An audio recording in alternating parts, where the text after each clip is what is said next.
collaboration. Yeah. You know, it's a huge part of research of your organization. It's so important for all of us to be working together. It must be exciting to come to SABCS and see all the colleagues that you're collaborating with in this field. And, you know, how are these meetings going for you? In terms of collaboration, fantastic. One of the nice things is seeing old friends from training or from prior interactions, prior meetings, and then also making new connections as well. Being in private practice, we don't go to as many meetings as an academic might be able to attend. So being able to come to a major meeting and literally having a world of colleagues here is wonderful. The other really great thing is that as a community medical oncologist, I get to see the people in person, hear them talk, and these are the people whose papers I've been reading or studies I've heard about, and it's really great to see them in person, interact with them, and that's been a real highlight of the conference. Yeah, that's the whole purpose, I think, of Joe Biden's Cancer Moonshot Initiative is to really advance cancer care and find a cure one day. Do you think we will find a cure? That's a very hard question. Because cancer is so dynamic and so diverse. I think we will be able to improve the circumstance of all cancer patients one day, but I think the idea of a silver bullet cure doesn't fully address the degree of complexity. And one of the things that was a focus of this conference was triple negative breast cancer, and how there are 6 to 9 different subtypes of triple negative breast cancer and how they interact differently. And when you really start thinking about those trees, when you think about one single thing, it's very difficult. I think that immunotherapy has huge promise as an overarching way to address more broadly, because cancer is a failure of the body's immune system to take care of the clonality. And that clonal cell or cells grows unfettered. So I think the immune system might be part of the work towards a cure for cancers, but I think it's an incredibly complicated project that is going to require efforts over many decades to really do, because the more we know, the less we understand in many ways, the more complex we really see it to be as a problem, especially when in parallel we're trying to de-escalate the toxicity on patients. Right. Because to fix someone's cancer but leave them with crippling side effects is certainly not a standard of care either. Yeah, that's not wonderful to be cured of cancer and then you have all these other diseases remaining from your treatment.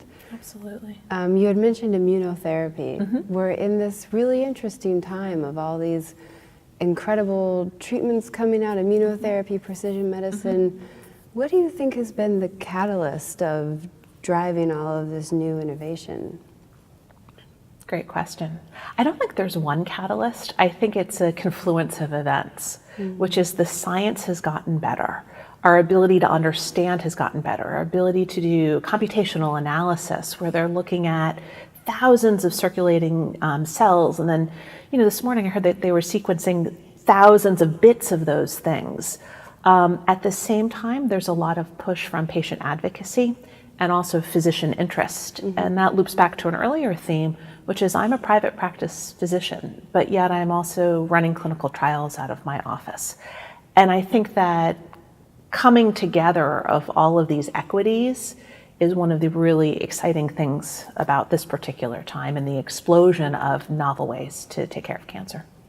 Dr. Irwin, you seem to me like you're a very empathetic practitioner, and palliative care, I think, is something that gives a lot of confusion to patients and practitioners alike. How do you use palliative care in your practice?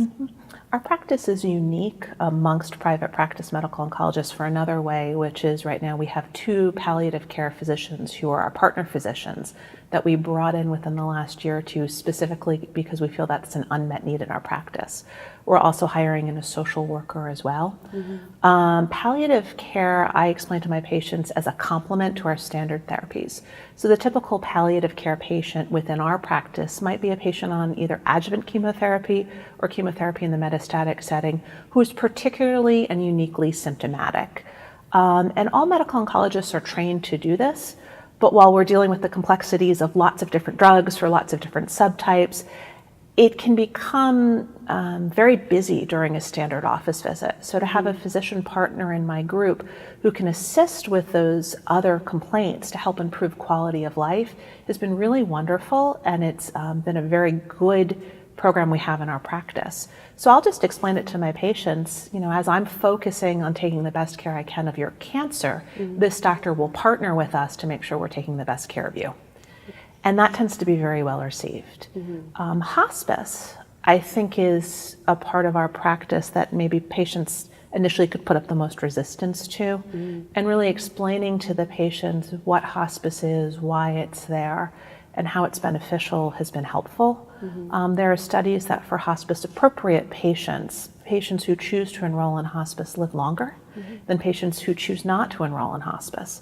So what I explain to my patients is, if you're hospice appropriate, if I can't give you good chemo anymore because you're too ill to take it, or I don't have any good drugs for you, choosing to go on hospice and focusing on comfort will actually help you live longer. So we are doing something. We are not retreating, we're refocusing. And it's still a hard conversation for patients, but I think that information that they will be around longer, be around healthier, is a helpful one, even at a very sad time. Yeah, that would be comforting to know. Well, Dr. Irwin, thank you so much for taking the time to sit with us, and I hope that you enjoy the rest of your SABCS. Thank you. It was a pleasure.